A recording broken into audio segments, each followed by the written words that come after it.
Good morning, Bulldogs, and welcome to the Butler Beat. I'm your host, Taylor Bowen.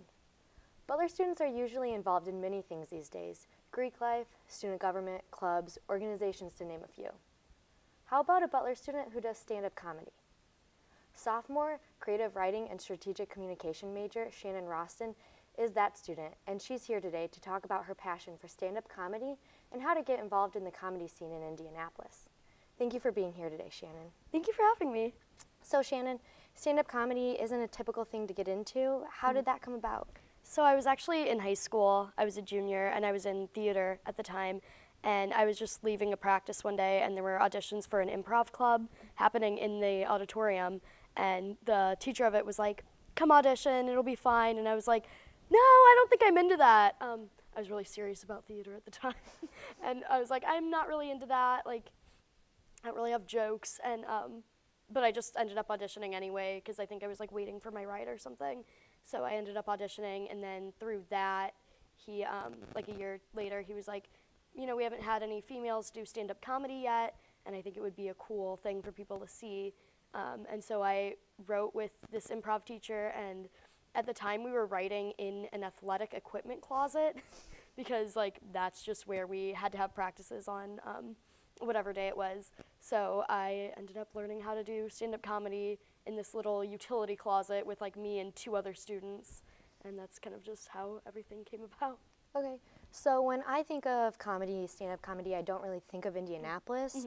What do you do here on campus to kind of stay into your routine of doing stand-up? So there's actually a lot of open mic nights around the Indianapolis area, which is so cool. It's something I didn't know.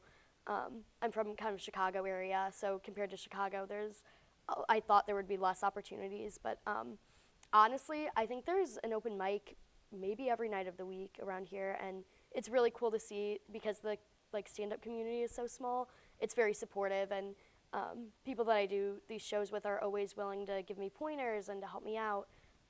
So usually I'll do like an open mic night on a Tuesday or Wednesday night, and then around campus, just like as different groups ask me. I just did BUDM. I'm doing an upcoming open mic night with manuscripts that I'm really excited about. So yeah, I just did a competition actually for Morty's. And it was like the quarterfinals, and I was the only girl there and the only one under like 30 at the time. So you kind of have talked about how it seems to be a male-dominated field. Does this affect you at all? I think if anything, it just makes me want to try a little harder and be more confident to be that representation. I was lucky enough to grow up with amazing female role models in comedy. I mean, in my own life and in comedy. I grew up watching Tina Fey and Amy Poehler, and now that Amy Schumer's kind of having her moment, it's really cool to see that we're a lot more represented in comedy. Is there anyone who is probably like the most interesting person who you've met through stand-up comedy? I think just you meet the weirdest people at these open mic nights.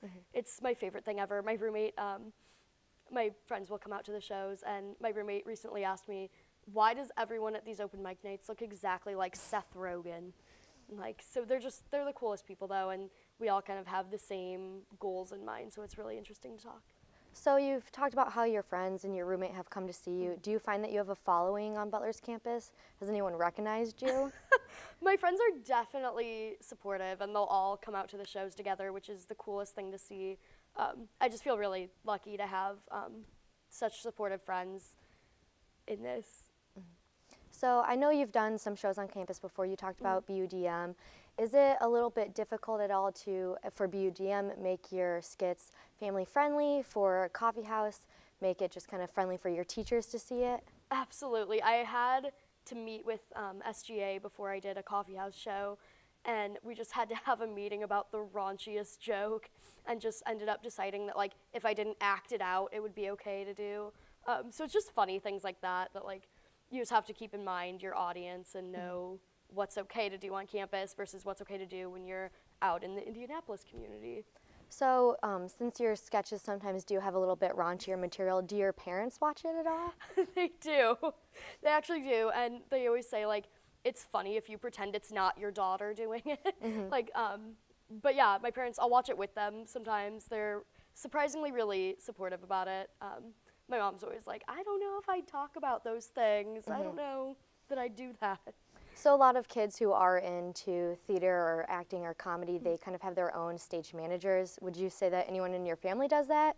Do you have a friend who does it? We took a hint from Amy Schumer and her sister, and my older sister Kelly is deemed my road manager for all things, and she's so great. She'll come to shows and like hang out with me, and it's awesome. Okay. Well, Shannon, thank you for being here today. If you want to catch more of Shannon, Shannon will be performing on campus at an open mic night on February 26th with Butler Manuscript. Thank you for watching the Butler Beat, and I'm Taylor Bowen.